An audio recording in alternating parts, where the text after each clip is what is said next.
हम लोग भारत के अपवाह प्रतिरूप का अध्ययन करेंगे। भारत के अपवाह प्रतिरूप का मतलब है, अपवाह क्या है? नदियाँ और उनकी सहायक नदियों द्वारा निर्मित अपवाह के जाल को अपवाह प्रतिरूप कहते हैं। भारत में हम लोग नदियों की अगर बात करते हैं तो छोटी, मध्यम और बड़ी नदियों को मिलाकर भारत में नदियों की संख्या 4000 से अधिक है। मोर देन 4000 रिवर्स का स्टडी हम लोगों के लिए काफ़ी मुश्किल काम होता है। इसलिए क्या होता है कि नदियों को, भारत की नदियों को मुख्य रूप से 4 नदी तंत्रों में विभाजित किया गया है। पहला हिमालयन रिवर सिस्टम, हिमालयी नदी तंत्र। दूसरा प्रायद्वीपीय नदी तंत्र। तीसरा तटीय नदी तंत्र और चौथा अंतस्थ नदी तंत्र। अब इसमें सबसे पहले हम लोग हिमालयन रिवर सिस्टम के बारे में अध्ययन करेंगे। हिमालयी नदी तंत्र, Himalayan river system. Himalayan river system को और कई नामों से जाना जाता है, जैसे हिमालय क्षेत्र की जो नदियां हैं इनमें वर्ष भर जल प्रवाह बना रहता है, इसलिए इन्हें सदा नीरा नदी तंत्र भी कहते हैं, संवहनी नदी तंत्र भी कहते हैं और परा प्रायद्वीपीय नदी तंत्र भी कहते हैं, एक्स्ट्रा पेनिनसुलर रिवर सिस्टम भी कहते हैं। तो जो ये परा प्रायद्वीपीय या हिमालयन रिवर सिस्टम है, हम लोग इसका अध्ययन करते हैं। इसके अंतर्गत उन सभी नदियों को सम्मिलित किया जाता है जिनकी उत्पत्ति हिमालय पर्वत श्रृंखला या तिब्बत के पठार से होती है। जिनकी उत्पत्ति हिमालयन रिवर सिस्टम के अंतर्गत उन सभी नदियों को सम्मिलित किया जाता है जिनकी उत्पत्ति हिमालयी नदी तंत्र, हिमालय पर्वत श्रृंखला या तिब्बत के पठार से होती है। अब इसमें क्या होता है कि हिमालयन रिवर सिस्टम में भी बहुत सी नदियां हैं और इसलिए इनको भी मुख्य रूप से 3 अपेक्षाकृत छोटे नदी तंत्रों में विभाजित किया गया है, जिनमें है सिंधु नदी तंत्र, गंगा नदी तंत्र और ब्रह्मपुत्र नदी तंत्र। सबसे पहले हम लोग भारत की राष्ट्रीय नदी गंगा और इसके सिस्टम के बारे में स्टडी करेंगे। सबसे पहले हम लोग बात कर रहे हैं गंगा नदी तंत्र के बारे में। गंगा नदी तंत्र के अंतर्गत गंगा और इसकी सहायक नदियों को सम्मिलित किया जाता है। गंगा की जो भी बाईं शाखिकाएँ हैं, दाहिनी शाखिकाएँ हैं, उन सबको सम्मिलित किया जाता है। सबसे पहले हम लोग गंगा की बात कर रहे हैं। गंगा नदी तंत्र के अंतर्गत गंगा और इसकी बाईं शाखिकाएँ, बाएं हाथ की ओर, बाएं तट की ओर जो आकर नदियाँ मिलती हैं उन्हें बाईं शाखिका कहते हैं, और जो दाहिने हाथ की ओर नदी के दाएं तट की ओर आकर मिलती हैं उन्हें दाहिनी शाखिका कहते हैं। तो गंगा की प्रमुख बाईं शाखिकाएँ रामगंगा, गोमती, घाघरा, गंडक, कोसी, महानंदा और भारत के बाहर ब्रह्मपुत्र। और गंगा की प्रमुख दाहिनी शाखिकाओं में यमुना, सोन, दामोदर, पुनपुन और रूपनारायण। सबसे अंतिम दाहिनी शाखिका रूपनारायण हो जाता है। अब हम लोग सबसे पहले गंगा की बात करते हैं।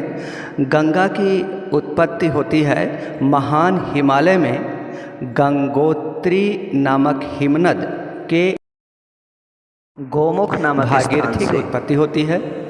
भागीरथी की एक सहायिका है बाईं सहायिका भिलंगाना, जो टिहरी में आकर भागीरथी में मिल जाती है।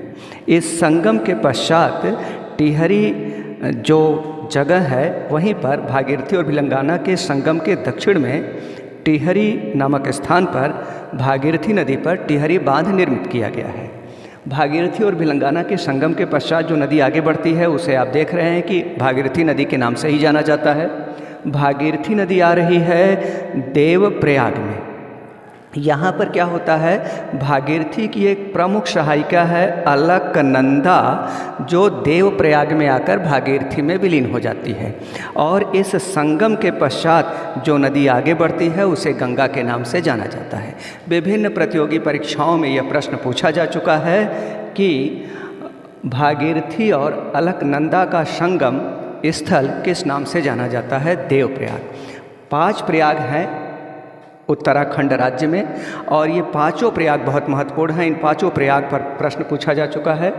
अब आप देखिए, गंगा की तो सबसे प्रमुख बाईं सहायिका अलकनंदा देवप्रयाग में आकर गंगा या भागीरथी में आकर मिलती है। भागीरथी और अलकनंदा के संगम जो देवप्रयाग में होता है के पश्चात आगे बढ़ने वाली नदी गंगा के नाम से जानी जाती है।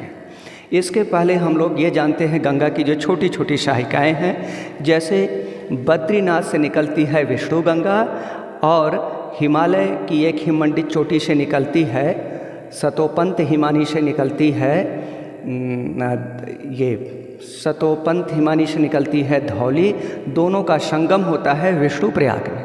विष्णुप्रयाग में जब विष्णु गंगा और धौली गंगा का संगम हो जाता है विष्णुप्रयाग में, इसके पश्चात जो नदी निर्मित होती है उसका नाम है अलकनंदा। अलकनंदा नदी आगे बढ़ती है और अलकनंदा की एक प्रमुख बाईं सहायिका है नंदाकिनी, जो नंद प्रयाग में आकर अलकनंदा में विलीन हो जाती है। इसके पश्चात अलकनंदा नदी नंद प्रयाग से जब आगे बढ़ती है तो जब कर्णप्रयाग में पहुंचती है तो अलकनंदा की एक अन्य प्रमुख बाईं सहायिका पिंडार है, जो पिंडार ग्लेशियल से बागेश्वर नामक स्थान के पिंडार ग्लेशियल से निकलने वाली नदी पिंडार कर्णप्रयाग में आकर अलकनंदा में विलीन हो जाती है। इसके पश्चात अलकनंदा आगे बढ़ती है तो अलकनंदा की एक महत्वपूर्ण दाहिनी सहायिका है, अलकनंदा की एक महत्वपूर्ण दाहिनी सहायिका है मंदाकिनी, जो केदारनाथ से निकलती है और ये आकर रुद्रप्रयाग में अलकनंदा में विलीन हो जाती है। इसके पश्चात जो नदी आगे बढ़ती है उसे अलकनंदा के नाम से ही जाना जाता है और अलकनंदा आकर के देवप्रयाग नामक स्थान पर भागीरथी में विलीन हो जाती है। अलकनंदा किस ओर से आ रही है? अलकनंदा बाईं ओर से आकर के भागीरथी में देवप्रयाग नामक स्थान पर विलीन हो जाती है और अलकनंदा और भागीरथी का संगम जब देवप्रयाग में होता है उसके पश्चात जो नदी आगे बढ़ती है उसे गंगा के नाम से जाना जाता है। विभिन्न प्रतियोगी परीक्षाओं में यह महत्वपूर्ण प्रश्न बनता है कि देवप्रयाग में किन दो नदियों का संगम होता है, या इसी को अन्य तरह से प्रश्न के पैटर्न को बदल कर पूछा जाता है। इसके अलावा ये पांचों प्रयाग के बारे में पूछा जाता है, इनका उत्तर से दक्षिण क्रम पूछा जाता है कि सबसे उत्तर में देखिए विष्णु प्रयाग है, फिर उसके दक्षिण में नंद प्रयाग है, उसके दक्षिण में कर्ण प्रयाग है, उसके दक्षिण में रुद्र प्रयाग है, उसके दक्षिण में देव प्रयाग है। इन पांचों प्रयाग पर प्रश्न पूछा जाता है। अति महत्वपूर्ण प्रश्न है ये। अब हम लोग बात कर रहे हैं गंगा नदी के बारे में। ये जो गंगा नदी है, गंगा नदी और ये गंगा नदी का उद्गम होता है उत्तरकाशी जिले के गंगोत्री हिमानी के गोमुख नामक स्थान से 3900 मीटर की ऊंचाई से गंगा नदी की उत्पत्ति होती है। इसके पश्चात गंगा नदी देवप्रयाग, ऋषिकेश, हरिद्वार, बिजनौर, अमरोहा, फतेहगढ़, गढ़मुक्तेश्वर, कन्नौज, कानपुर, इलाहाबाद, मिर्ज़ापुर, वाराणसी, गाजीपुर, बक्सर, बलिया, छपरा, पटना, मुंगेर, भागलपुर और पश्चिम बंगाल के मुर्शिदाबाद जिले से प्रवाहित होते हुए यह 2 शाखाओं में विभक्त हो जाती है और यहाँ पर इसकी एक शाखा भागीरथी के नाम से जानी जाती है और ये आगे बढ़ कर के बांग्लादेश के राजशाही ज़िले में प्रवेश करती है, जहाँ इसे पद्मा के नाम से जाना जाता है और इसकी दूसरी शाखा हुगली के नाम से प्रवाहित होती है पश्चिम बंगाल राज्य में। और बांग्लादेश के गुलांडो नामक स्थान पर ब्रह्मपुत्र को गंगा नदी अपने में समाहित करते हुए 2525 किलोमीटर की दूरी तय करते हुए बंगाल की खाड़ी में गिर जाती है। गंगा नदी की अगर भारत में हम लोग लंबाई देखते हैं तो 2410 किलोमीटर है। देवप्रयाग से फरक्का तक इसकी लंबाई 2070 किलोमीटर है और भारत के अलग अलग राज्यों में इसकी लंबाई अलग अलग है। जैसे उत्तर प्रदेश तथा उत्तराखंड में गंगा नदी की लंबाई 1450 किलोमीटर है, बिहार में 445 किलोमीटर है, पश्चिम बंगाल में 520 किलोमीटर है। इस आधार पर भी प्रश्न पूछा गया है कि गंगा नदी की सर्वाधिक लंबाई किस राज्य में पड़ती है, तो इसका सही उत्तर होगा उत्तर प्रदेश। गंगा नदी के बेसिन का जो क्षेत्रफल है भारत में वो है 9,51,000 वर्ग किलोमीटर। इसके बाद गंगा नदी की हम लोग बात करते हैं बात कर रहे हैं, गंगा नदी भारत की राष्ट्रीय नदी घोषित किया गया है। गंगा नदी को भारत की राष्ट्रीय नदी घोषित किया गया है। भारत की सबसे लंबी नदी है गंगा। ये भारत की जो राष्ट्रीय नदी है गंगा, भारत की सबसे लंबी नदी है गंगा। भारत में इसकी गंगा नदी की जो टोटल लंबाई है, कुल लंबाई है 2525 किलोमीटर है और भारत में इसकी लंबाई है 2070 किलोमीटर। जहाँ से जनरली देवप्रयाग से लेकर फरक्का तक इसकी लंबाई 2070 किलोमीटर है। अगर हम लोग गोमुख से और फरक्का तक गंगा की लंबाई देखते हैं तो 2410 किलोमीटर है। भारत की सबसे लंबी नदी है। सबसे ज़्यादा अपवाह क्षेत्र का क्षेत्रफल देखेंगे तो उस दृष्टि से भी इसका गंगा के अपवाह क्षेत्र का जो क्षेत्रफल है, गंगा के अपवाह क्षेत्र का जो क्षेत्रफल है वह ब्रह्मपुत्र से ज़्यादा है और इसलिए ब्रह्मपुत्र सहायिका है और गंगा प्रमुख नदी है। ब्रह्मपुत्र की लंबाई 2900 किलोमीटर है जबकि गंगा की लंबाई 2525 किलोमीटर है। बहुत से इंटरव्यू में पूछ लिया जाता है कि गंगा की लंबाई तो 2525 किलोमीटर है, कम है, लेकिन ब्रह्मपुत्र की लंबाई 2900 किलोमीटर है। फिर भी गंगा प्रमुख नदी और ब्रह्मपुत्र उसकी सहायिका क्यों कहलाती है? तो केवल लंबाई महत्वपूर्ण नहीं है, जैसे इंसान की केवल लेंथ महत्वपूर्ण नहीं है, उसका कद महत्वपूर्ण है, उसका पद महत्वपूर्ण है। ऐसे नदियों के लिए भी क्या होता है, उसके बेसिन क्षेत्र का क्षेत्रफल देखा जाता है। जिसकी बेसिन क्षेत्र का क्षेत्रफल ज़्यादा होगा वो बड़ी नदी होगी, प्रमुख नदी होगी, और जिसकी लंबाई ज़्यादा होने के बावजूद बेसिन क्षेत्र का क्षेत्रफल कम होगा वह क्या होगी, सहायिका होगी और छोटी नदी कहलाएगी। उसकी तुलना में ब्रह्मपुत्र की लंबाई 2900 किलोमीटर जरूर है, लेकिन इसके अपवाह क्षेत्र का क्षेत्रफल गंगा से कम है, इसलिए ब्रह्मपुत्र सहायिका है। और गंगा की लंबाई 2525 किलोमीटर है, इसकी लंबाई कम है, लेकिन अपवाह क्षेत्र का क्षेत्रफल गंगा का ब्रह्मपुत्र से ज़्यादा है, इसलिए गंगा प्रमुख नदी हो गई। बात कर रहे हैं कि भारत, इस पर प्रश्न पूछा जा सकता है कि भारत की सबसे लंबी नदी, तो आप बेधड़क आप गंगा बताएंगे बिना कोई कन्फ्यूज़न के। प्रश्न पूछा जाएगा कि भारत में अपवाह क्षेत्र के क्षेत्रफल की दृष्टि से सबसे बड़ी नदी कौन सी है, तो भी इसका उत्तर गंगा होगा। अगर ऐसा प्रश्न आता है कि भारत से होकर गुजरने वाली सबसे लंबी नदी, तब आप ब्रह्मपुत्र बता सकते हैं। तब आप ब्रह्मपुत्र बताएंगे कि भारत से होकर गुजरने वाली सबसे लंबी नदी तो ब्रह्मपुत्र, क्योंकि ब्रह्मपुत्र की टोटल लंबाई 2900 किलोमीटर है, जबकि भारत में इसकी लंबाई 1100 किलोमीटर के आसपास है। जो जैव विविधता की दृष्टि से अगर देखा जाए तो भारत में जो गंगा नदी है इसकी जैव विविधता बहुत ज़्यादा है। इसमें प्रजातियों की, मछलियों की जो 150 प्रजातियाँ हैं, उभयचरों की 90 से अधिक प्रजातियाँ हैं। जो जलीय जंतु, एक डॉल्फिन है जिसे गंगा की गाय कहते हैं, डॉल्फिन इसी नदी में पाई जाती है और डॉल्फिन को भारत का राष्ट्रीय जलीय जीव घोषित किया गया है। गंगा में पाई जाने वाली डॉल्फिन भारत का राष्ट्रीय जलीय जीव घोषित किया गया है और गंगा को भारत की राष्ट्रीय नदी घोषित किया गया है।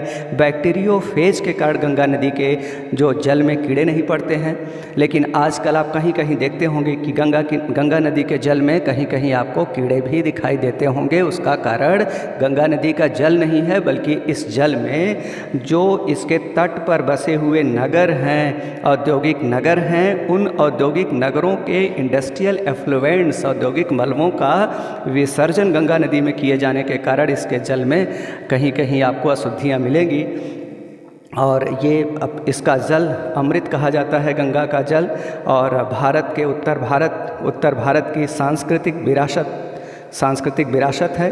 उत्तर भारत की संस्कृति का एक प्रतीक है गंगा। इसके तट पर आप जानते हैं कि जो मेला लगता है कुंभ का मेला लगता है गंगा नदी के तट पर और गंगा नदी को आदर्श माना जाता है। यहाँ तक कि विभिन्न गानों में इस नदी का प्रयोग करते हैं कि गंगा मैया में जब तक ये पानी रहे, मेरी सजना तेरे जिंदगानी रहे। इसके अलावा जब सनातन धर्म में शादी विवाह होती है तो वहाँ पर भी विद्वान विवाह कराने वाले पंडित जी लोग गाते हैं कि जहीं जल गंग यमुन जल धारा अचल होई अहवात तुम्हारा, अर्थात उस स्त्री जिसका विवाह होता है उसके पति के दीर्घायु की कामना गंगा में जल के प्रवाह से तुलना की जाती है। अर्थात भारतीय जनमानस में यह माना जाता है कि गंगा का जल अविरल प्रवाहित होता रहेगा। सदा नीरा नदी है गंगा। उत्तर भारत की प्राण है गंगा, और हम लोग गंगा की सहायक नदियों के बारे में पढ़ते हैं। गंगा की जो प्रमुख 22 सहायिकाएँ हैं उनमें सबसे पहले हम लोग रामगंगा की बात करते हैं। रामगंगा जो नदी है यह नैनीताल जिले के गैरीसन पहाड़ियों से निकलकर शिवालिक को पार करते हुए 690 किलोमीटर की दूरी तय करते हुए कन्नौज में गंगा में विलीन हो जाती है। जो गंगा नदी है कन्नौज में गंगा में विलीन हो जाती है। अमरोहा में अक्सर ये बाढ़ लाती है गंगा नदी, रामगंगा नदी। और गंगा की दूसरी नेक्स्ट हम लोग 22 सहायिका पढ़ रहे हैं। गोमती नदी पीलीभीत जिले के फुल्लर झील से निकलती है, लखनऊ जौनपुर में प्रवाहित होते हुए गाजीपुर में गंगा में विलीन हो जाती है। गोमती नदी 940 किलोमीटर की दूरी तय करती है। इसके बाद एक है सरयू नदी या शारदा नदी। सरयू या शारदा नदी नेपाल हिमालय के मिलांग हिमानी से निकलती है और बहराइच में यह घाघरा में विलीन हो जाती है। इसके बाद घाघरा नदी नेपाल हिमालय के मापचा चुंगो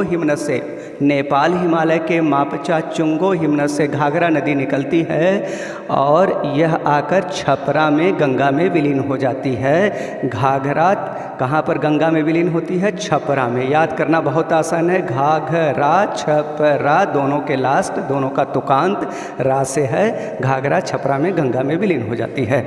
घाघरा की एक अन्य जो 22 सहायिका है वो है राप्ती, जो गोरखपुर से निकलकर देवरिया में घाघरा में विलीन हो जाती है।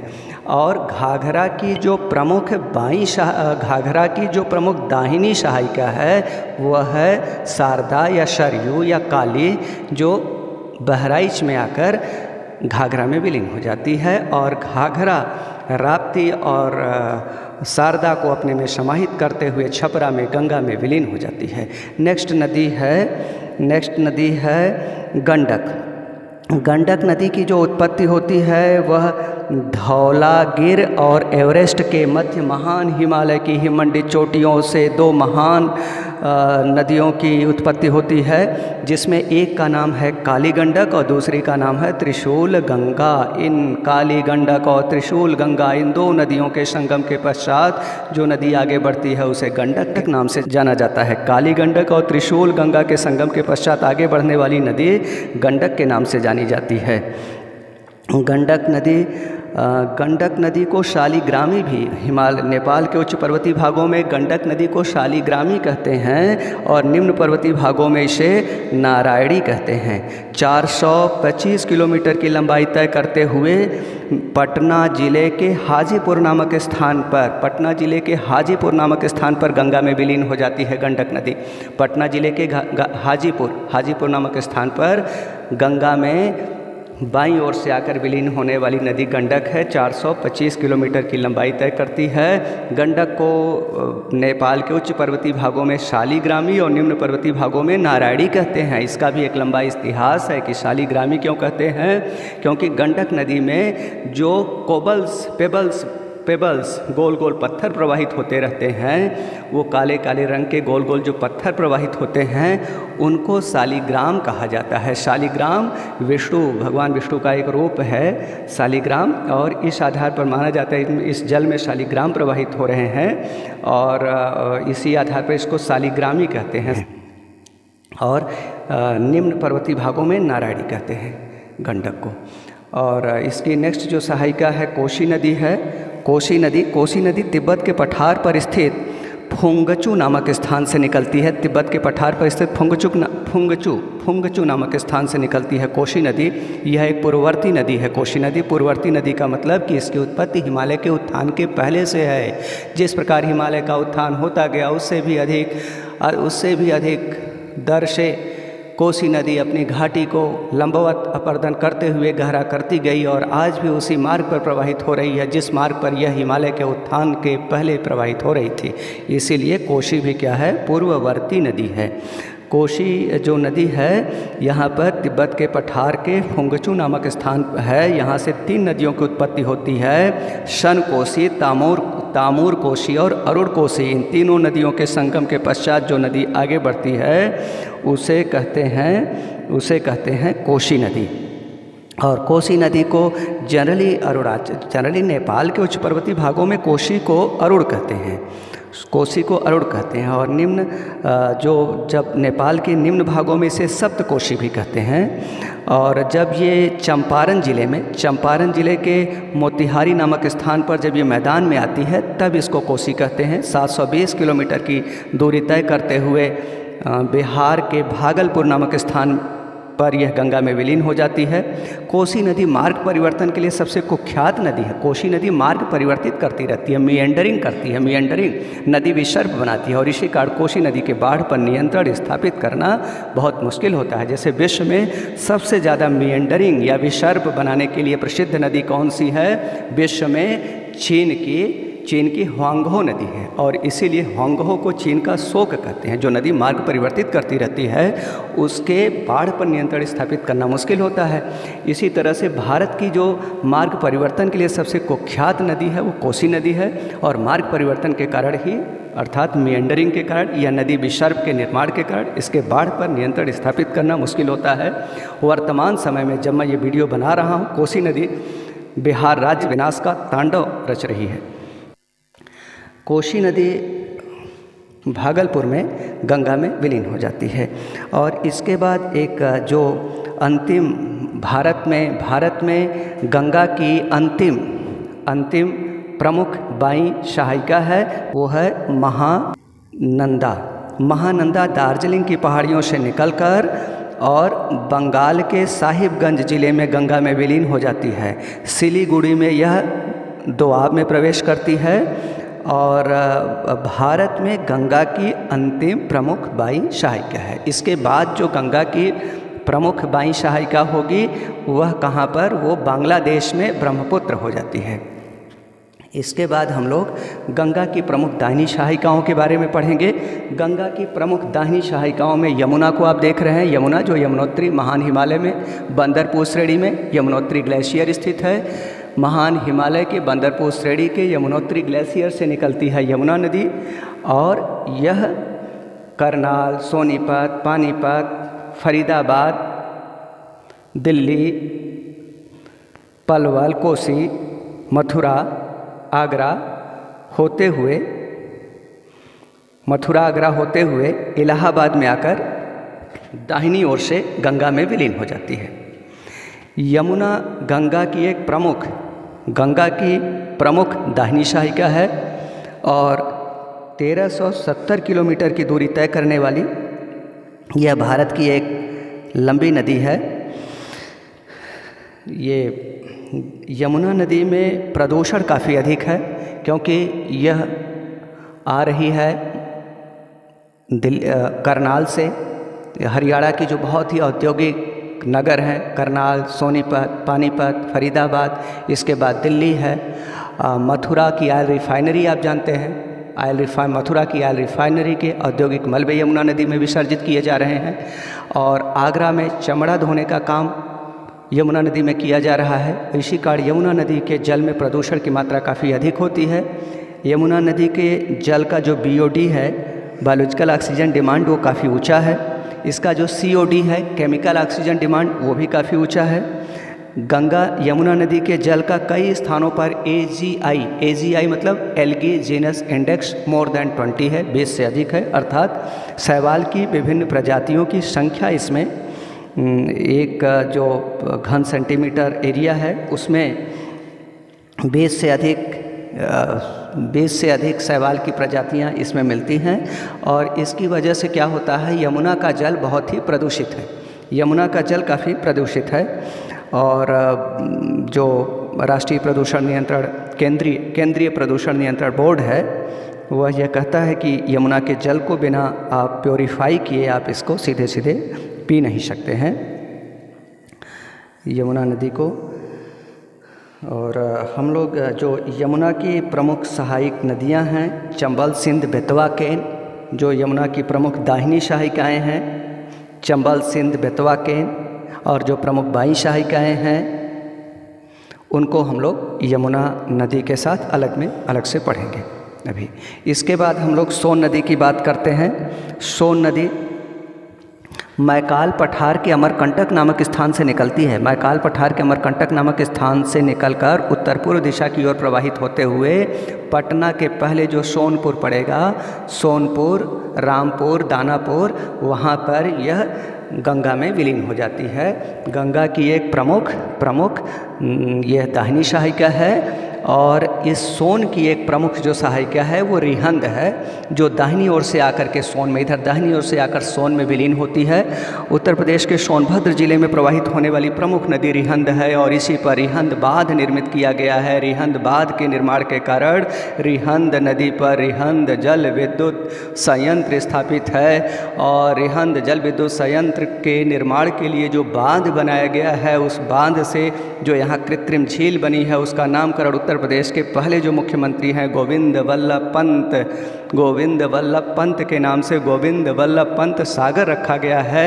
यह केवल उत्तर प्रदेश का नहीं बल्कि पूरे देश का, भारत की सबसे बड़ी कृत्रिम झील है। रिहंद नदी पर जो रिहंद बांध के कारण झील निर्मित हुई है, मानव निर्मित झील या कृत्रिम झील, उसका नाम उत्तर प्रदेश के पहले मुख्यमंत्री गोविंद वल्लभ पंत के नाम पर उसका नाम रखा गया है। उसका नाम है गोविंद वल्लभ पंत सागर झील। पूरे भारत की सबसे बड़ी कृत्रिम झील है। ये भी प्रश्न पूछा जा सकता है प्रतियोगी परीक्षाओं में कि भारत की सबसे बड़ी कृत्रिम झील कौन सी है, उत्तर प्रदेश का सबसे बड़ा जल विद्युत संयंत्र कौन सा है, ये रिहंद जल विद्युत संयंत्र है और सोन की प्रमुख दाहिनी सहायिका कौन सी है, रिहंद है। तो ये हम लोग बात कर लिए। और गंगा की एक नेक्स्ट दाहिनी सहायिका है दामोदर नदी। तो जो दामोदर नदी है, दामोदर नदी यह झारखंड पठार से निकलकर झारखंड पठार के बीचों बीच पश्चिम से पूर्व दिशा की ओर प्रवाहित होते हुए हुगली में विलीन हो जाती है।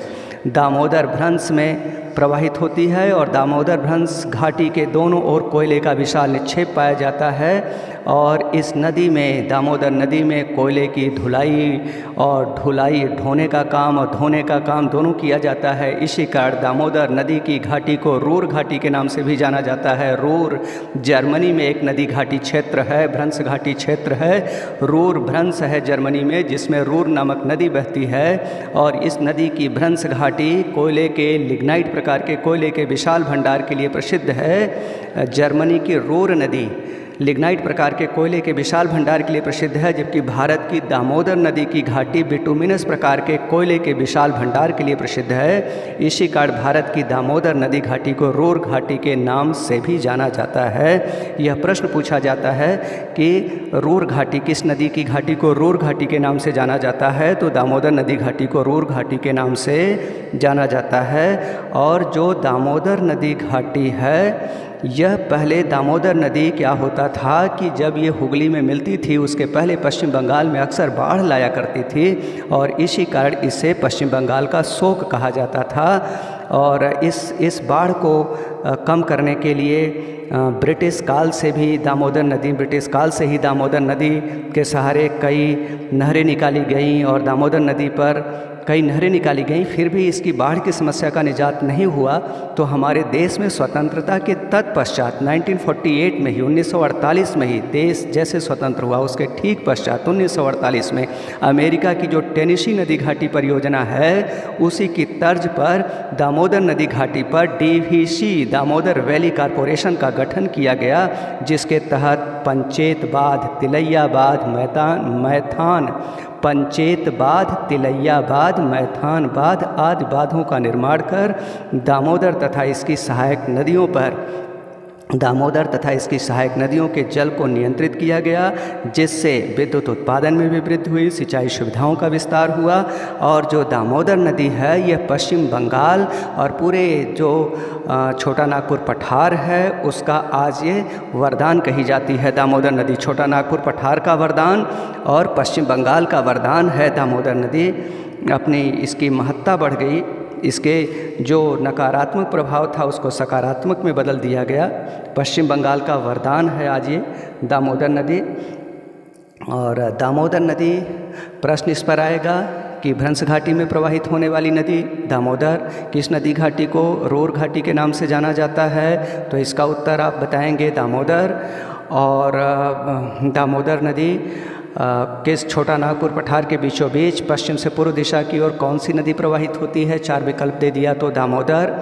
और भारत की सबसे प्रदूषित नदी, तो इसका भी उत्तर दामोदर होगा।